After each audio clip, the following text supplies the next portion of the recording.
Gujarat wire free city મિશનની જાહેરાત આજે કરવામાં આવી રહી છે.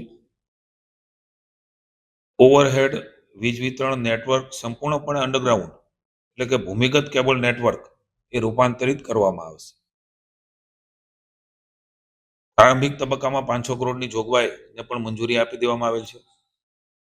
17 મહાનગરપાલિકાઓ 151 નગરપાલિકાઓનો વિસ્તાર એમાં આવરી લેવામાં આવશે.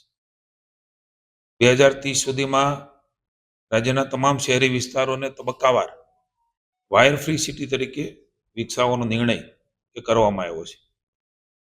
કુલ 14,600 circuit kilometre high tension overhead network તથા 31,400 સર્કિટ કિલોમીટર લો ટેન્શન ઓવરહેડ નેટવર્કને પણ તબક્કાવાર ભૂમિગત કરવામાં આવશે.